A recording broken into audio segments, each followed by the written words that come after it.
Alex Chen. I'm from New York. I live in Brooklyn and work at Google Creative Lab in Manhattan. So I'm just here at Design Indaba for the first time, just to talk about some of my personal work and also some of the work that I do at Google. Well, at Google, I really do a little bit of everything. I guess I'm a visual designer there, so our group Creative Lab is really a small kind of creative group within the bigger company where we have filmmakers, designers, writers. My friend and I were sitting around and we were thinking, well, what if you could actually draw a line on a page and actually just instantly be able to reach out and pluck it? If you pretend that this line is a string that you could reach out and pluck. I play viola, so I'm kind of used to the way that these strings just operate under my hands. So you'd be able to actually just start to see what musical intervals look like, and you'd also be able to see your drawings come to life and see what your drawings might sound like. So over the next few weekends, I started coding up this prototype where you could actually draw lines on pages and see them come to life.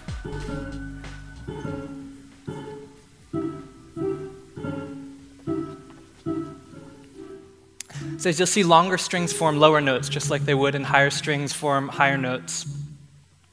And of course, you can think more the other way. What does a drawing feel like?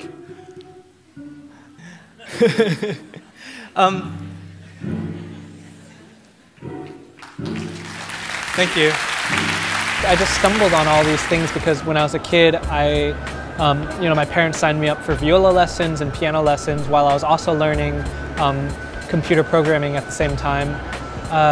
And I was also always interested in a little bit of art and design and drawing. And as I would start to focus on one thing, like if I was just focusing on a musical project, then visual designs would start to kind of perk up, and I'd start to steer that way. And I've just always had a natural wish to combine all these things together. Now, kind of going more into how I bring these ideas into what I do at Google Creative Lab. At the time, I had just started at Google, so one of the first places that I immediately thought to bring this was obviously, well, what if you could actually turn the Google logo into a musical instrument? And the amazing thing about having this little string coded already was I just quickly mock this up in Illustrator, and you could instantly be able to grab it and pluck it. And we went through a ton of design iterations and coding experiments. It evolved into this project.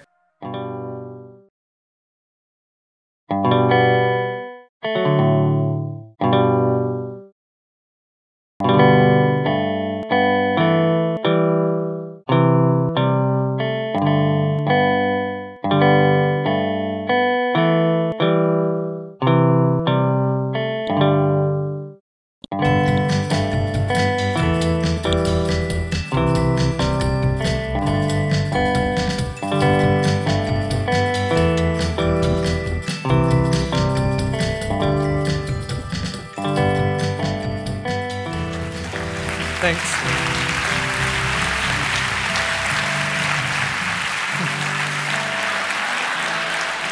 Right now, I've been working about the past year and a half a lot on Google Glass, the computer in your glasses project, working on everything from videos to UI design, and it's a big collaborative project with the Glass teams. The Glass team out in California came to us, and at the time it was looking a lot more like this. It was just a prototype, and it was just like a little seed of an idea, and it was sort of the simplest brief in the world. It was like, we're making glasses. Do you want to help in some way? Wearable computing is something that has decades of brilliant minds behind it, people who have been working on this for ages. And so one other UI designer, John Chanko, and I were just sitting around, and we just kind of drew a circle on a page, and we were like, well, maybe at the time, information is getting smaller and smaller, and people want less and less. So maybe what if it was just a nugget? And we liked the way that this circle kind of just felt like a nugget of information.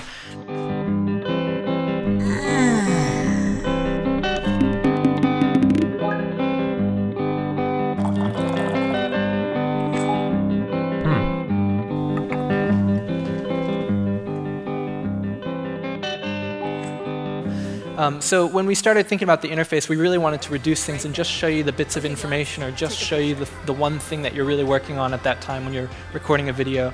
And this idea is something that's being talked about a lot now everywhere, of just having less and less user interface.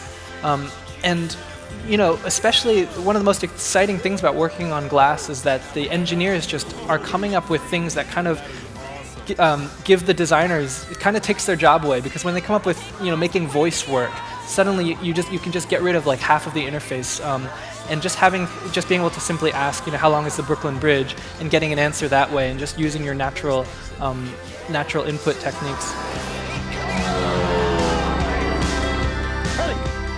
It's definitely like the best kind of day job anyone could imagine. It's just great to be working with people who are just really talented in their field and sort of at the top of their at their field. It's just inspiring to be able to connect with all those types of people.